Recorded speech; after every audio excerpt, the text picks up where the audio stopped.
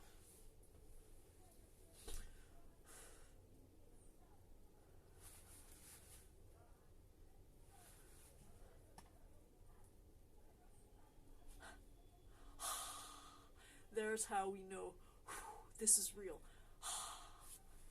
My breath.